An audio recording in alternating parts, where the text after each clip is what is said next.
Well, we're still waiting on our guest. So we'll see.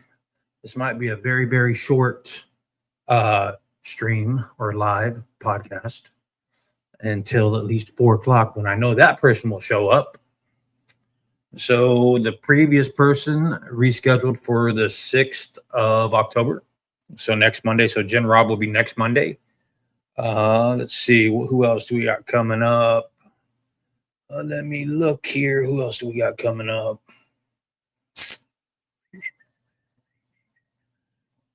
Let's see. I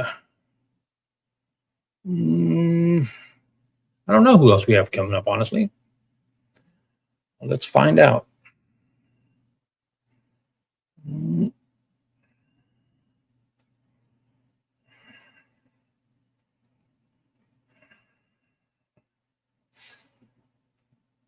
So, well, I guess everybody does.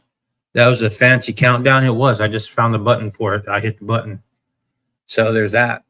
So Beth McDonough is not here yet. We're still waiting. We're still waiting. Let me check.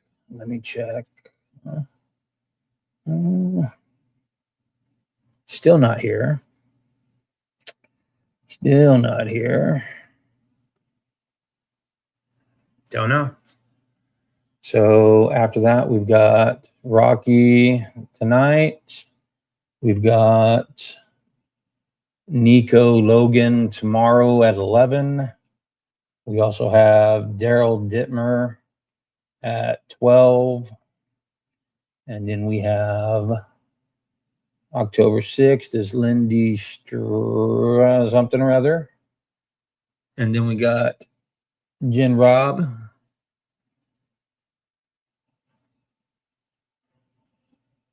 No, it's not time for do a topic. Nuh-uh. Not ready for it. And then we got Jacinta Fields is also on Monday. Elena Rangel the 7th. Here's our guest. Hi, Beth. Link you sent me didn't work anymore, so I go on a little scavenger hunt, but we're good. Okay, well, let me get you up here. Okay. All right. Yeah. There she is. There's Beth. I don't know why the link didn't. It's the same stream. I don't know why. Don't know, but we're here. Okay. We're now. Well, we're I know here. it's like I better go to Pod Pitch and figure out what's going on, and here we are. All right. Thank gosh. I mean, the previous person had to reschedule. I'm like, oh, not another one. I was getting you're like, really down. oh, I hate when that happens. That's all right. So tell everybody about you because we're live right now. So tell everybody about you. Did they see all of that live? Oh, yeah. Yeah. Everything. Well, isn't that just life in recovery, huh? It is actually. Absolutely.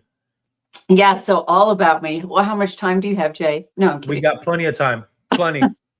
I'm kidding. So I was a newscaster for 30 years all over the country. I grew up in LA and then we moved to Oklahoma when I was in junior high. That was a culture shock. But then I always kind of knew I wanted to get into television news and be a reporter, boots on the ground where all of the adrenaline and excitement was in the world. So I started my climb up through the markets, as you do. So I started as a little bitty cub reporter in Joplin, Missouri, and then worked in Lubbock, Texas, and then Tyler, Texas. I did a lot of Texas, then Houston, Texas, and I worked for the NBC in Houston, and then I went to work in Philadelphia and worked for the CBS station there and the NBC station there. And then I did a little time in New York covering 9/11 because all of that happened while I was working in Philly. So I spent about a year up there and then came back to Philly and then went to Minnesota for 15 years where I worked for the Fox station and then the ABC station. And my beat was always crime, public safety, murder, death, destruction, mayhem, I call it. The negative things about the news, basically. Yep, the stuff that people don't like to know about, but they do. Right. Right. It's what keeps everybody interested is, how bad everybody else is doing. And yeah, it Yeah, really that gets is. it. And for me, and that is one way to look at it. But another way I looked at it was ever since I was a little kid, I just love stories of survivors, Mm, how people got through things, whatever it was in their life, and how they could keep going. And lo and behold, here we are talking about something about how we could survive and keep going. So when did you figure you first had a problem with alcohol? It was around 2005 when I first knew I was really starting to have a problem with alcohol in news and, media in general. Sometimes after the last newscast of the day, which is at 11 o'clock at night, we'd go out together, kind of blow off some steam and decompress in the hopes that maybe you don't take home what you've seen that day. Right. Right. And so we used to do that quite a bit. And around 2005, 2006, I had a number of things happen in very quick succession, which isn't an excuse. It's just an explanation of the stressors in my life. My mother died. My marriage ended. I found out my contract wasn't being renewed with NBC, so I was going to lose my job. So I was going to have to move again. And I think I'd moved 13 times at that point for my career. And Wow. so just a whole bunch of stressors going on. And I'd gone back to Oklahoma for my mom's funeral and to help my dad get through it. My dad then had to have a quadruple heart bypass. So I ended up staying there to be a caretaker for him for a little bit. And then I went back to Minnesota and picked up my career where I'd left off. And that's really when I started to grieve, because I didn't give myself time to grieve any of that. I just kept powering through like we do in the news business. And the way I grieved was, some people drink for fun. And for me, it became a point of drinking to numb myself and To forget, to numb. forget. And I was a blackout drinker. So, Mm, it would start with a couple of drinks after work with coworkers. Then I'd go home and I'd drink more. And that would happen during the week. And then it became the weekends. And then it became every day of the week after work, not during the job or during the day, because I love my job.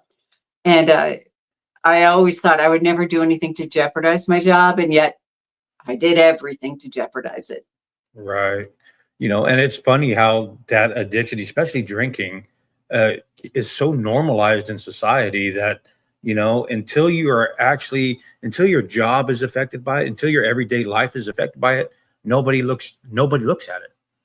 No, I call it you keep the train going, as long Yeah. as whoever the person is, if you're successful or good at what you're doing or, producing, um, people tend to look the other way to keep the train going. Because if you Right. stop that train, they're going to upset the apple cart. Yeah. And so how did that affect your job and your work life? Ooh. Well, I got a pretty good firing. It was very, Oh. very public. So I got not just one, but 2 DUIs. The first one was in Mm, 2007, and it stung a little bit. I got in a little bit of trouble, but it didn't sting enough. And my boss at the time, and he was very, very good, and I had a lot of respect for him. He said, do you have a problem? After I got out of jail, let me say that. When I went back to the station, he said, do you have a problem? And shame is a powerful thing, right? Shame held me back from getting help. And I said, no, I'm strong. I'm a reporter. You get thick skin. This is a one-off. It will never happen again. And he said, okay, this will be your one and only warning, essentially. And I was able to kind of white knuckle my way through it for a little bit, but alcoholism, as we know, is a progressive disease and it doesn't negotiate, it takes. And over the course of the next year, every now and then I'd have a glass of wine or a beer or a drink. And it became 2, and then it became 3. And I knew I was getting in trouble again. And in fact, so I would kind of tell myself if I was out with people at 3 drinks, I would stop, get up and leave. And we were out one night with a group of news people, and it was on Halloween night of all nights. in 2008. And I knew that I was starting to get drunk. And I thought, I got to get out of here. I got to get home. This is going to end badly. And I thought I had 3 drinks. And I went to go tab out. And I asked how much of I had. She said 5.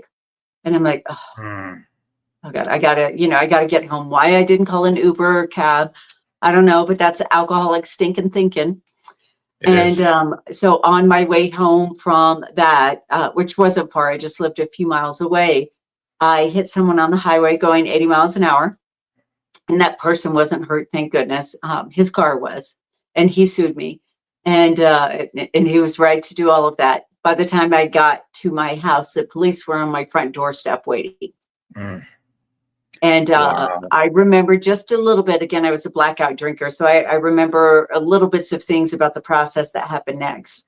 But when I woke up in jail, because I don't remember the trip to jail, but when I woke up in jail, and mind you, this is the second time, there's a big screen TV up on the wall in the drunk tank, for lack of a better word, because, what do you do when you're in jail? People, watch TV or talk about what did you do? What got you here? And as I was coming to, and I still had handcuffs on. They had put handcuffs to the bed. I had the orange jumpsuit on. Of course, I was hungover and feeling like death. And I would feel even worse because as I started to wake up, all of these women in the holding tank with me, they were watching the news. And the newscasters were talking about this train wreck from the day before. And I'd been covering that train wreck that day, actually. And so that's what kind of caught my attention. And then the next story really just, was a knife to my heart, because the next story was my mugshot. The mugshot popped up on this huge screen TV, and the anchor started talking about me and telling me what I didn't know I had done because I was in a blackout. And then listening to all of the women in the drunk tank with me, they were like, she's screwed. She's going to be in such trouble. Wonder where she is. Is she in here? And I'm like, oh. Well, she's right over here, still on, on the cot on the ground.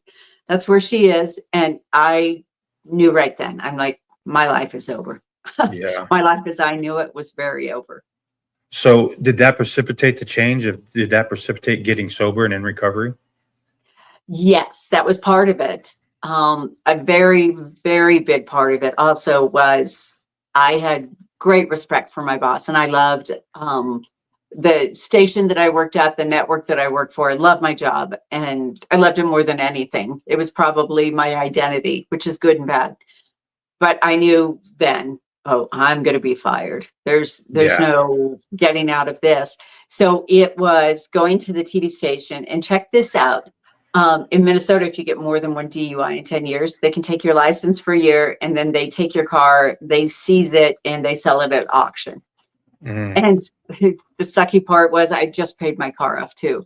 But so when my boss, called me after a few days to say, hey, you need to come to the station. We gotta, you've got some paperwork to sign. And how embarrassing and humiliating is this that I said, can you send me a taxi? I don't have a car. I don't have a license. And so we did. And when I got there and I walked into the TV station, nobody would make eye contact with me. And, I didn't want to see myself then, but I took my lickings and it was really hard. It's like disappointing your dad. Oh, yeah. And he came in and boy, his face was red. He was so mad at me. And he said, Beth, you had a job for life. You helped to put us on the map.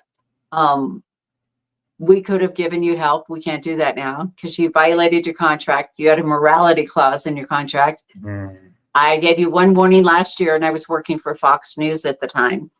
And Fox News has a 0 tolerance policy. And he said, there's no way that we can save your job. And he said, so you are no longer of use to us. And to someone like me and you and people, in media, to hear anybody to say, you're no longer of use was just, so that right to the heart. Yeah. Right to the heart. And he said, we kept the taxi. You can take it home. You can go to treatment. It's your call. But as of today, you're fired. Wow. Did they offer you that treatment? And, because like you just said, you can go, would have been on your own dime, or did he actually offer to let you get some help and maybe come back? Or was that it? Was that all? No, that was it. The first time, my first DUI, 2007, he offered the help. And he Okay. said, if you've got a problem, we can get you help. We'll send you right now. No problem. Yeah. Let's tackle this. And shame and denial being what it is, it's very powerful. No one wants to grow up and be labeled an alcoholic. And Nobody likes to be their own problem, especially in addiction, yeah, and and it's you don't, hard. yeah, it's hard to accept that label. It is. You fight it because you don't want to be an alcoholic and you don't want people to know because you're afraid you're going to lose everything. Well, guess what? You're going to lose it anyway, eventually. Absolutely. I didn't know that at the time. So he did offer help the first time, but the second time I'd run out of chances. I'd burned that bridge pretty good. And so I did go to treatment for 30 days at Hazelton Betty Ford in Minnesota. And then after the 30-day inpatient treatment, then I did 6 months of outpatient. And I also took in a sober roommate, which is one of the best things I could have ever done for myself because I lived alone at that time. And then I also started a 12-step program. And what was really good about that when I got out of treatment, so all I had was a bicycle left to my 2 feet. And this is in the dead of a Minnesota winter. Oh So it's no. December, snow is, I don't know, 4 or 5 feet high on the ground, right? Wherever I was going, I was either going to have to ride my bike in a winter or walk. And down at the end of my neighborhood, there was this church about a mile away. And they had a meeting every day at noon.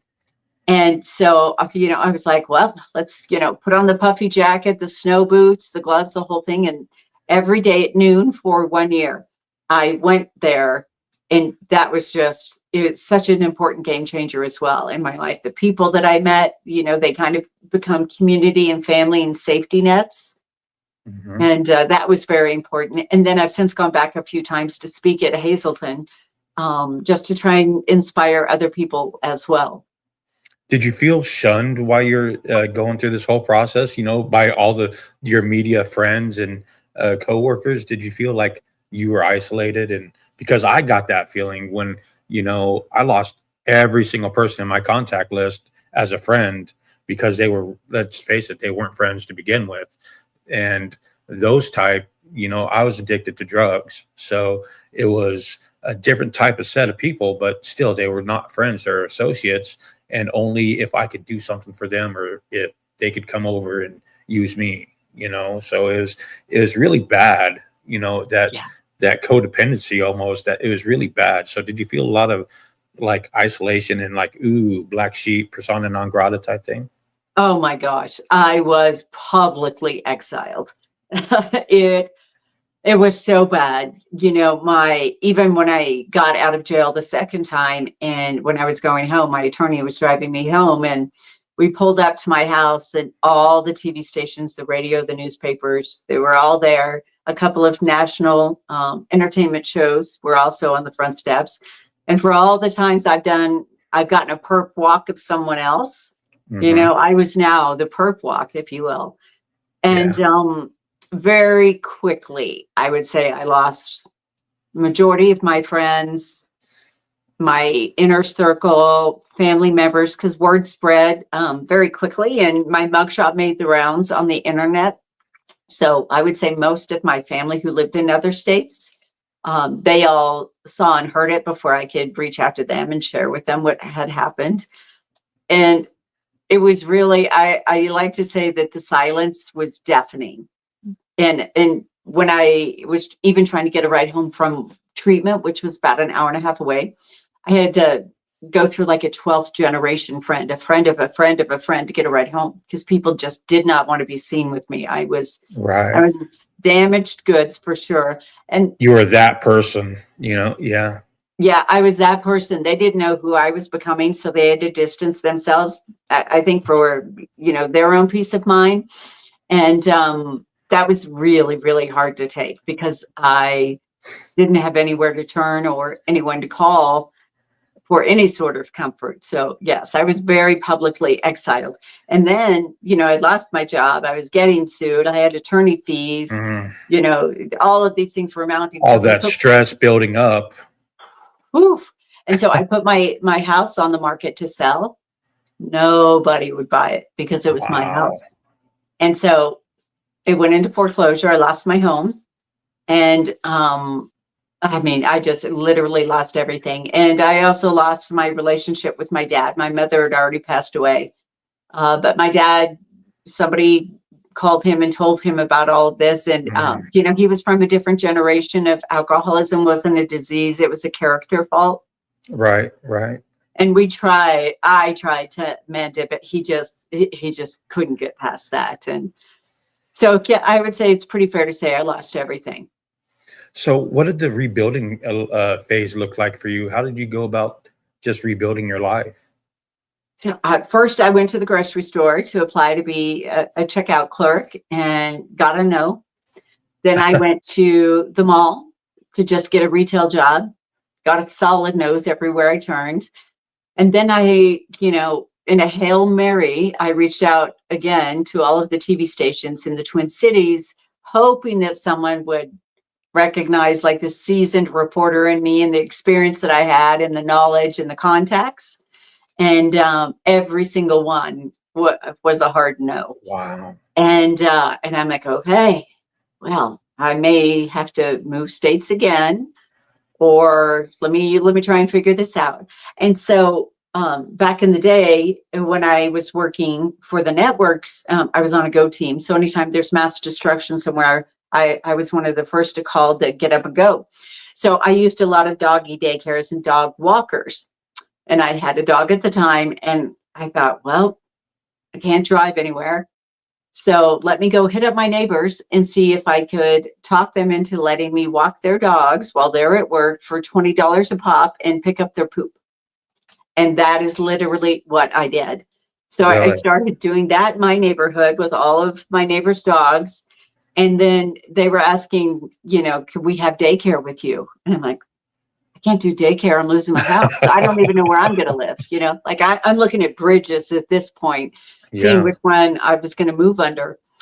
And one of my clients, dog walking clients, came to me and said, I've got this old warehouse. It's dilapidated, You're going to have to renovate all of it. But if you want to take it on, I will rent it out to you for a small amount of money and help you get back on your feet.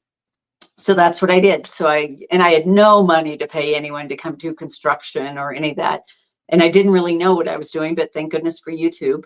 And so sure enough, I get in there and, you know, unload everything that was in this warehouse that had been vacant for 20 years, painted it, redid it, built kennels. And so I turned that into a dog walking, daycare, boarding, and grooming business. And over 3 years, I then had 11 employees, which I'm really proud of, knock on wood. But I don't know, do you have a dog? Oh, I've got 2 cats, but I consider myself a dog person, but cats seem to like me for some reason. I don't like them. I'm going to try not to judge you for that. But if the cats love you, that's all good. Yeah, it's a love-hate relationship right now. Yeah. So I, you know, was able to turn this business into something really viable. And so people started to approach me to buy the business. And at first I was like, no. I mean, what else am I going to do with my life? Excuse me, I have to cough real quick. You're good. I live in the desert and the allergies are getting me today. And, you know, so I said no, because I didn't know what else I was going to do with my life. But offers kept coming in. And finally, I was like, well, that offer sounds good. That's more money than I've seen in a long time. Because as the owner of the business, you know, you get the scraps that are left over after you pay all your employees. And I thought, okay, you know, I'll sell. And I was exhausted because at that point, we had reached about 40 to 60 dogs a day that we were daycaring and boarding. And that's a lot of work. It's very exhausting. It's very rewarding, but it's exhausting. So I sold the business. And on the day that I sold the business, I got a call out of the blue from KSTP saying that they had an investigative producer job opening. So it's behind the scenes, not on camera. And I would shape and write stories for other people. And would I be open to that? And I jumped at it, you know, to get back into the career that I loved, that I'd done for 20 years. And KSTP it's owned by Hubbard Broadcasting. They're very well known for hiring people in recovery. Okay. And Mind you, this is the same station that 3 years prior to my face said, we don't have a place for you. Mm. And I thought, well, what's the difference now? Sobriety. Sobriety. Sobriety is the difference. You know, going through all that, what kept you going through all that, and how'd you deal with the early stresses and the stresses now? And do you ever feel like, because working back at a station, wouldn't that be a lot of trigger right there? Because what'd you do after work? You went and had a drink, you wound down. So how'd you deal with that? I was very cognizant of that going back, because the newsrooms, it's the intersection of chaos and adrenaline and stress constantly, in which I used to thrive on and loved. I was really cognizant going back in of like, don't go out after work, go home, go to bed. And early on, you're trying so hard not to drink. That's all I could think about was drinking because you're trying so hard Right. not to. So I'm like, okay, after work, we'd go out and have cocktails, blow off steam. What am I going to do now? Because what's open at 11 or midnight? In Minnesota, not a lot. So, and they always say find a substitution. So for me, the substitution was I would come home after work and meal prep. Which I hadn't done that before, and just kind of cook. It gave me something to do after work while you kind of wind down so you can go to sleep at some point. So meal prepping and cooking was really big for me. And then my dogs were super helpful because I got not one, but two at that time. And then honestly working a program every single day.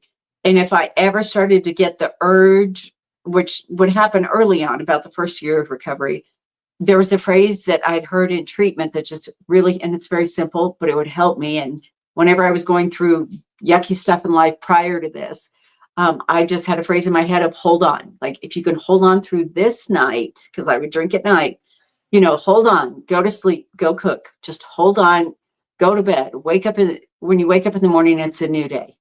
And Yeah. that was very helpful for me. And therapy, I was in therapy weekly at that point. To really I wanted to try and grab sobriety and take it by the horns. I like the acronym for HALT, hungry, angry, lonely, tired. Yeah. I think that gets me through a lot, is just remembering that stop, halt. Am I hungry? I am angry, lonely, tired. Okay. Yeah. I'm all those. Yeah.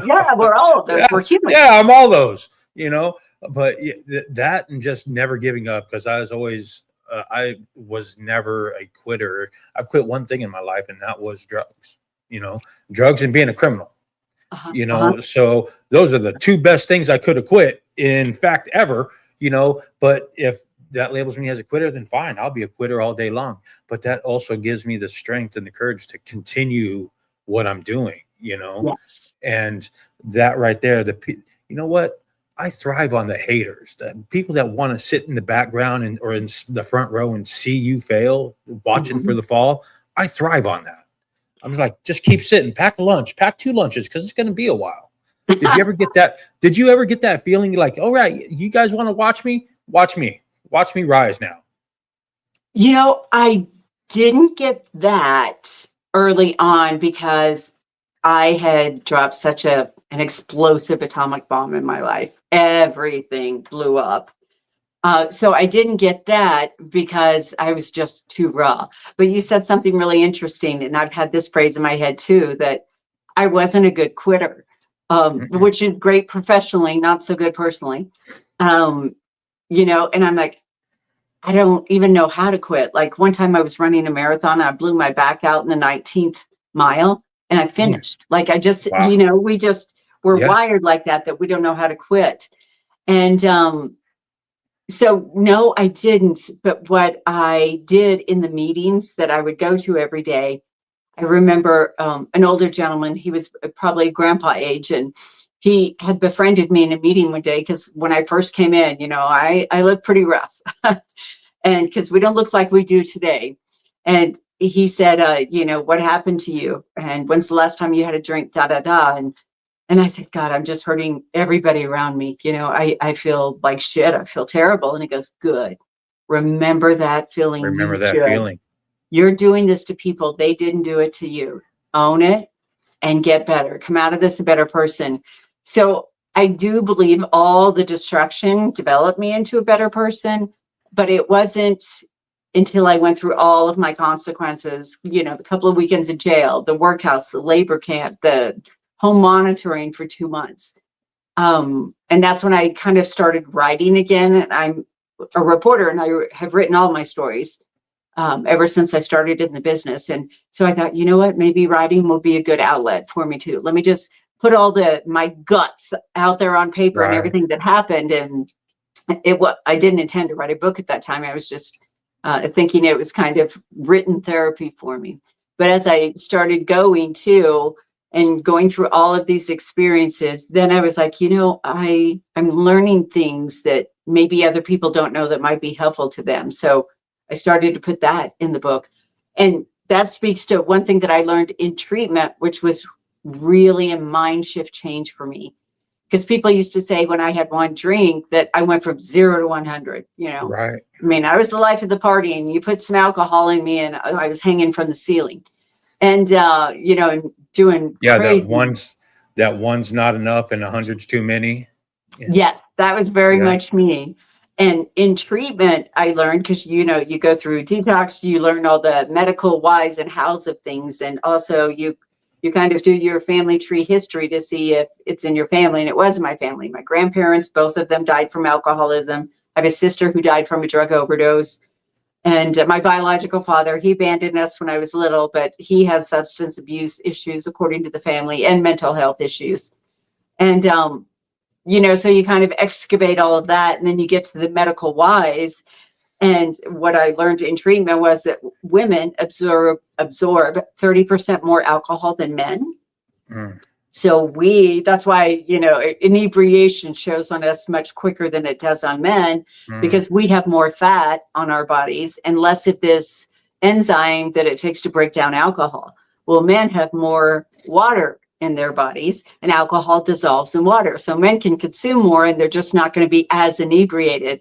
And it was a light bulb moment for me because I'm like, that explains why literally I can have a drink and I'm 3 sheets to the wind. And that was really eye-opening for me. So I looked at, okay, I'm a woman. I'm always going to absorb 30% more alcohol. And then if I'm on an antidepressant, which I was at the time, well, that magnifies the effects. Yeah. And I'm already hardwired because it's in my family history and my genes. So the neon signs were flashing, Beth, you can't drink. Right. And so that's really where I went was, okay, I can't drink. What can I do for going forward? They say relapse is part of recovery. I don't believe that myself. I don't believe that. It doesn't need to be part of it. Yet, going on that, did you ever have those thoughts of relapse or did you ever relapse? Have you ever? I did. I had one relapse. And it's interesting you say that because I feel the same way. I don't talk about it a lot because it's a little bit controversial with people. Right. Because I just feel like recovery can be for anyone. It's not, for a select few. And anyone who wants to put in the time, the work, the effort, the commitment, you can recover if you want to. So, I did deal with that a little bit. And I had one relapse when I got out of treatment, and I'm embarrassed and humiliated by it because we know better, right? We all know better. Right. We know the right course of action, but sometimes you fall back into the arms of the devil that brought you there. And it was at Christmas time. My father, he and I were best friends, and he would have nothing to do with me. And I was calling and trying to see him and, try to mend fences. And I was not having any luck in that area. And so I did what I knew how to do best. It was winter. So I put on the winter parka, hoofed it to the local bar, and got drunk. And I was sitting at that bar. And I remember the bartender asked me, there's a hotel next door. Do you want us to book you a room there? And I remember thinking, no, why? Yeah. Then I'm like, I don't even realize how drunk I am, apparently. And that was the last time that I've had a drink. So I got up, left there, I walked back in a snowstorm. I'll never forget it. Froze my ass off. Yeah. And, and when I got back to my house and the next morning, then when I woke up, I'm like, that has to be it. Like, I'm always gonna, going forward, face people who don't want me in their lives anymore.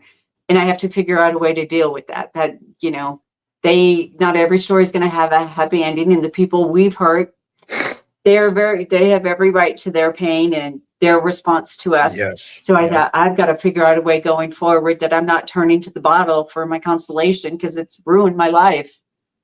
Have you ever been able to work on that relationship with your dad going forward? And now that you're in recovery, or Yeah, no, he passed away. We tried. He was alive for about 3 more years after my last DUI. And I tried everything and everything that the counselors and the experts told me. And, he just, he couldn't get past it. I think I broke his heart so much yeah, that he just couldn't get past it. And at some point, one of my therapists said, you've got to back off. You've got to give him space to grieve and process all of this. And if he wants to come back to you, he will. you will. Yeah. And tragically, that did not happen. He passed away before we could reconcile. And another therapist said to me, and at the time I thought it was so mean when she said this to me, but she said, your father's rejection of you will help to keep you sober. Absolutely. Like, yeah. And she's right. And I know that's probably one of the hardest things you've ever had to do right there, is to learn how to live without that relationship, and especially on the terms that it ended, and I applaud you for staying sober through that. It's hard, I know.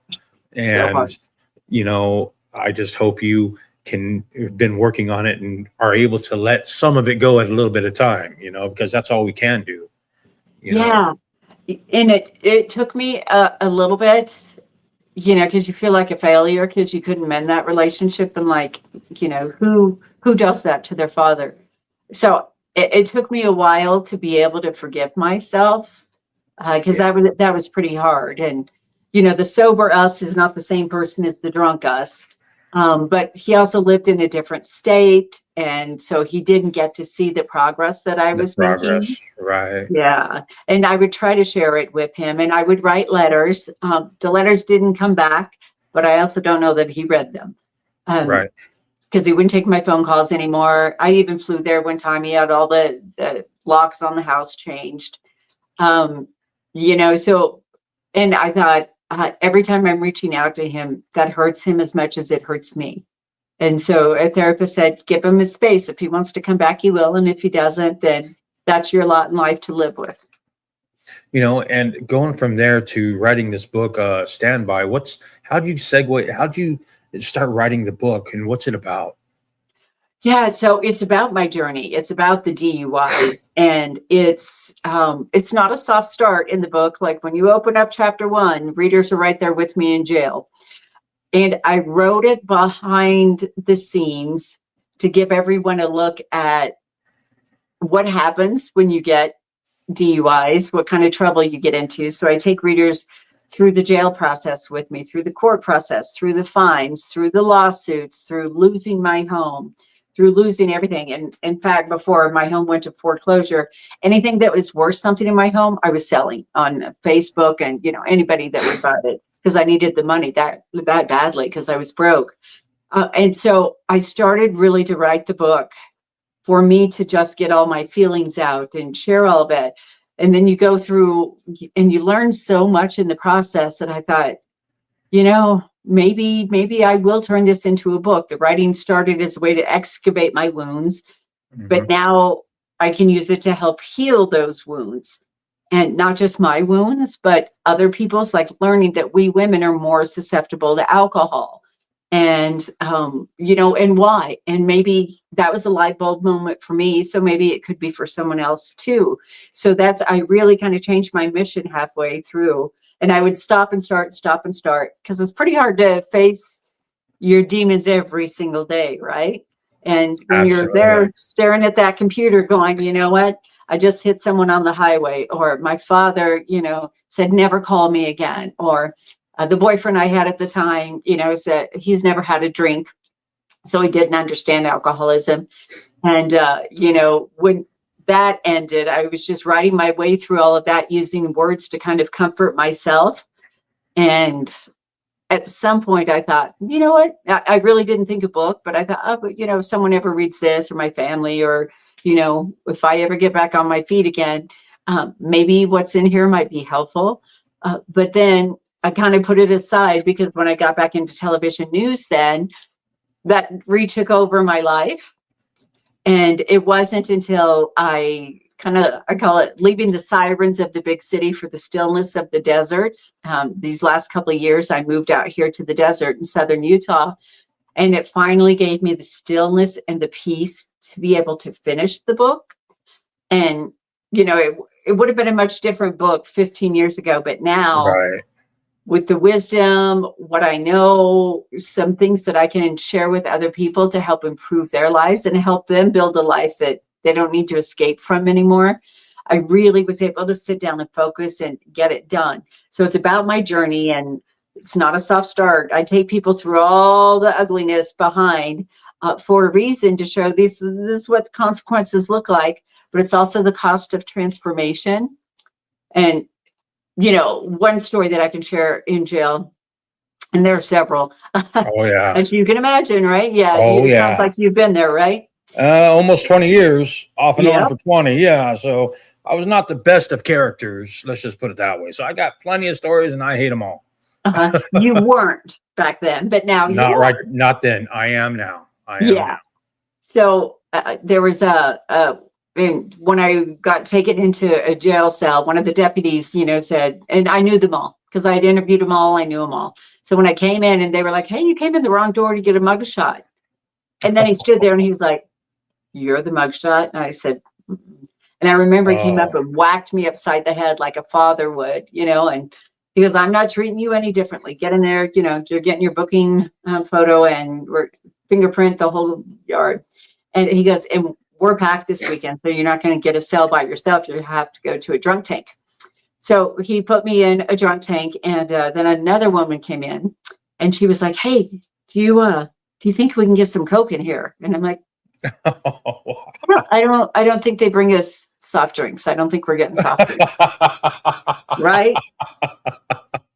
And she looked at me the same way, and she was like, "No, I mean Coke." And I'm like, and then yeah, I'm like, Coca-Cola. "What?" So she stands up, she grunts, and out of her private girl parts came a baggie, and she was like, "Coke." And I remember thinking in my head, well, Beth McDonough, this is a whole new low. Yeah. Like, whoa, haven't seen that before. And I'm like, "No, thanks, I'm good." And she's like, "Oh, okay, and she had her party. And I'm like, "How'd you even get that in here?" And she said, "Well, they haven't searched me yet." I'm like, "Oh, Yeah. okay." And then later the deputy came to get her to then take her to the hospital to search her. And I'm like, "Hey, she's got a little something hidden somewhere." And he's like, "Okay." And he goes, "We have to move you too. You have to go to this other cell." Okay, fine. So they put me in the other cell, and there's another woman, just like myself, having the worst night of her life. And it's weird. You console each other though, right? Like, "You okay? What happened? What'd you do?" And she said, "I got a DUI." And I said, "Oh, is she your first?" And she said, "No, it's my second." And I said, "Well, maybe your workplace, maybe they'll work with you and send you to treatment or whatever." And she goes, "No, they won't." And I said, "Are you Mm. sure?" Because I knew I was fired. Yeah, there was no Right. mistaking. Right. I knew I was fired. And I said, "Are you sure?" And she goes, "Yeah, I work for an organization that campaigns against drinking and driving." Oh, yeah. Yeah. She was Yes. vice president of that organization. And I'm like, Wow. "Oh yeah, yeah, Yeah, you're done. Sorry to you're say, but done. you're We're done. both done. We're in this together now, Yeah. girl." One of And the right. So the book takes people through all of those experiences, what it was like in court. And the prosecutor wanted me to go to prison for yeah. 90 days and not county jail. It was definitely prison. Because of the nature of being a high profile crime reporter, she wanted to send a Right. message. Not take it easy on you. Oh Yeah. no, there was no Yeah. easy on me. Yeah. And I didn't ask for it. I mean, all of this is Right. self-imposed. And so when it came time for my court hearing, and she was making her case, and I'm just horrified. I'm like, God, my bad life it's getting much worse. But the judge said, "Before I sentence you, I want to talk to you privately in my chambers." And I'm like, well, nothing good's going to come of this, Nothing. so let me Ever. go take my licks. And so I went into his private chambers. And when I got there, the guy who's supposed to throw the book at me was standing there with his arms out like this to hug me. And he said, come here, Beth. He said, as soon as I saw your name on my docket after you were arrested, he said, I knew you'd have a really unpleasant ride. And he said, I'm not going to send you to prison. You are going to go to jail. You are going to go to the workhouse, the labor camp, and you are going to be on house arrest. And he said, now I am going to fine you. And let me tell you, he did.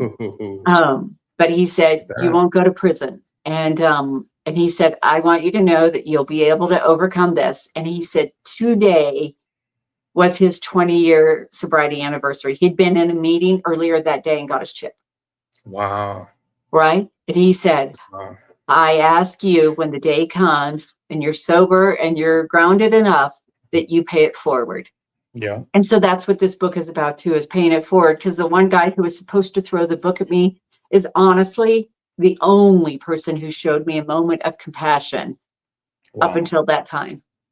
You know, I kind of had the same totally different set of circumstances. You got to understand, I've been in and out of jail since 1999, and for long stretches. You know, it was never short stretches. And for the last 14 years prior to this year, so since 2010, I was prosecuted by the same DA and went in front of the same judges and everything else. And on my sobriety journey, I still had cases that I needed to take care of that I was going to take to trial just on procedural errors.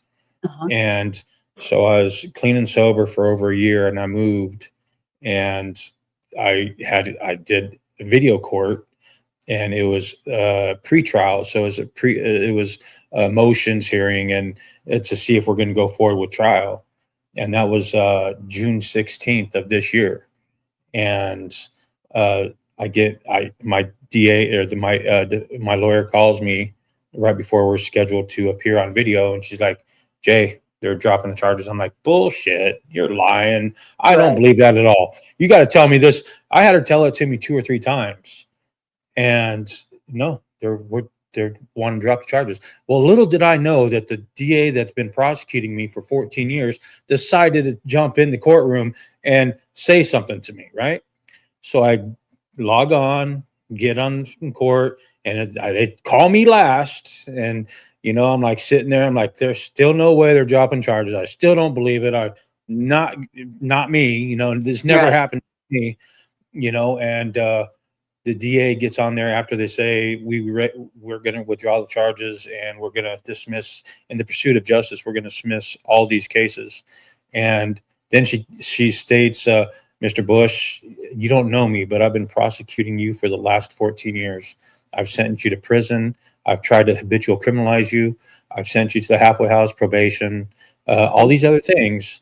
And we've never seen such a remarkable improvement in somebody. And in the pursuit of justice, we dismissed the cases. Yeah, that was huge. You don't even know how huge that was to me. That was like, wow, I'm freaking lightheaded. You know, you should have bought a lottery ticket. I was bawling, you know, tears come. And then the judge's like, yeah, Mr. Bush, you've always been really respectful. You know, we know you've been clean because we see you every single time here. And, you know, we can tell the difference, you know, and you've been doing the right thing. So whatever you're doing in Florida, keep it up because you're doing good. And I'm like, okay. Congratulations. I'm so happy to hear that because they're rewarding you for recovery.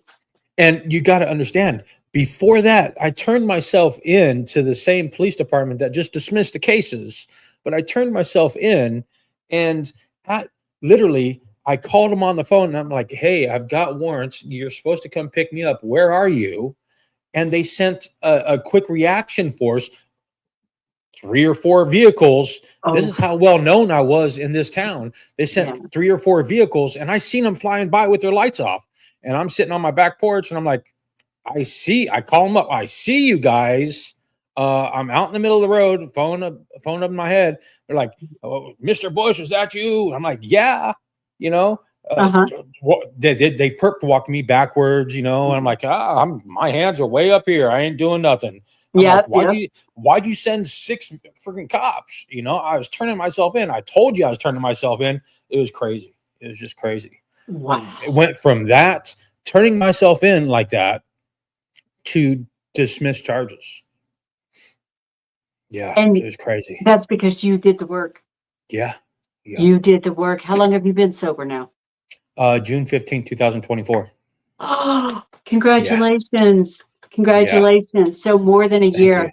The first year Yeah. is the hardest. It is the hardest. And I'm coming up on 7 months or 13, 14, 15 months, 16 months here soon. My cat's Yeah. just making some noise over there.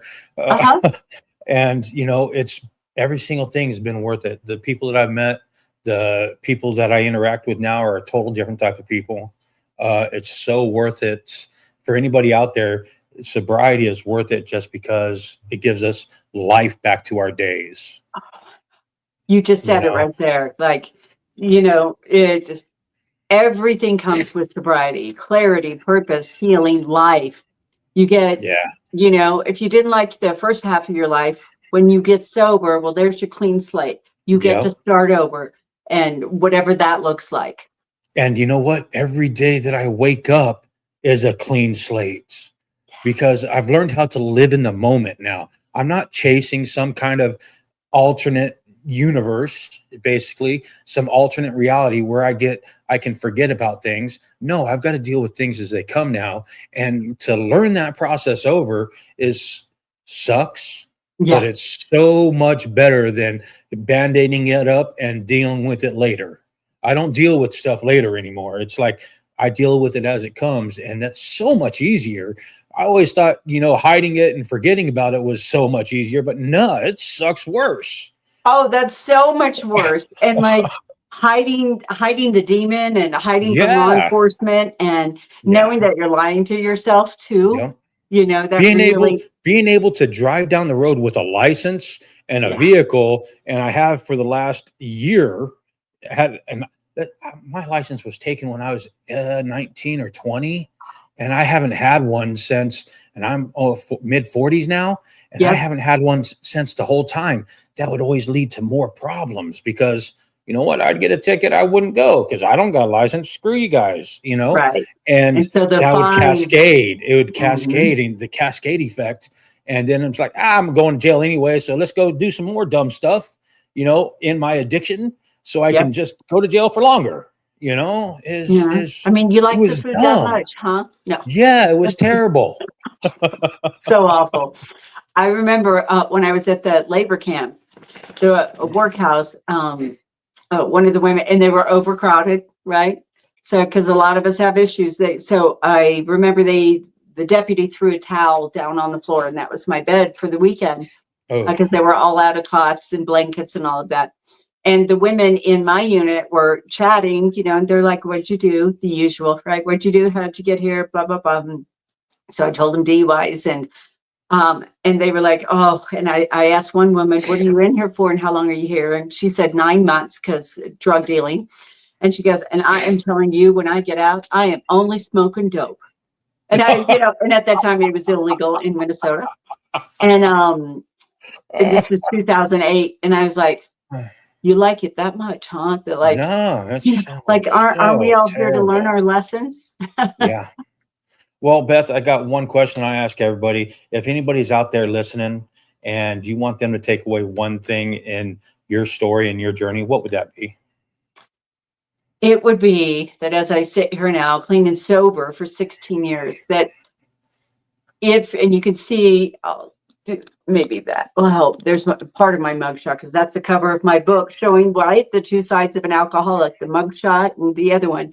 It would be that if I can inspire anyone or challenge them to give sobriety a shot and believe that redemption is possible, then all the scars in my body and in my brain are worth it, because sobriety really is the gateway to everything else. I mean, look at you and I. We're sitting here talking now. We've been given this platform because there's got to be takeaway and purpose in everything that we've been through. And so when you hear that I had a pretty decent life before, and I threw it all away. And I was broke and homeless and literally lost everything. Okay. So now what? Well, you can rebuild yourself. You And that's can. what I want everyone to know. No one, and look at you. Nobody's too far gone. And Nobody. recovery is not magic. It's not for a special few. Recovery can be for all of us. You just got to put in the work. Be ready, go to work, exercise all the demons out of your system. Yeah. Absolutely. Well, thank you, Beth, for such short notice getting up here and sharing your story. I love it. It's just a way I give back, just giving everybody that little bit of hope to continue going. Take the next step. That's all that matters. Taking the next step, and of course, taking we the always next say step. one step at a time, right? That's Yeah. and no one does recovery perfect. It looks, No. it looks different for everybody. Nobody does it perfectly, and that's No. okay, because you can be Don't broken. compare yourself to another person. Don't do Don't it. do it. You can be broken and you can be brave. You do sobriety and recovery, however works for you. Absolutely. And whatever that looks like, do your own journey. Don't follow anybody else's. Yeah, take bits and pointers and take what you can out of it. And my cat's going to photobomb us. My dog was shoving my hand a minute I ago to see get fed. that. But yeah, do your own recovery. Don't model it off of anybody else, because you know what? You're just setting yourself up for failure. Find out how to do it yourself. Yes, with help, but find out what works for you. And look at us. Yeah. People can recover. Look They how can. bad our lives were, and Absolutely. case in point, this speaks to you a little bit, and I'll stop here.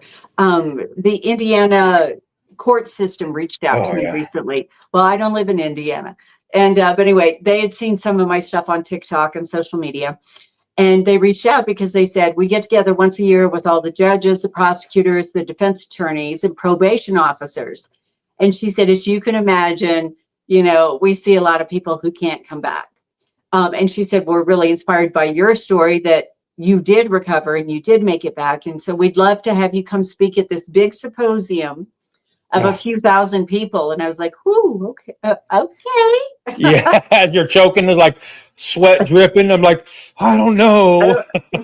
Sounds good in theory. And yeah, in theory, in practice, it sounds really good. yeah, but I thought, you know what? I am going to do this because then I understand they get jaded. As a newscaster, I did too.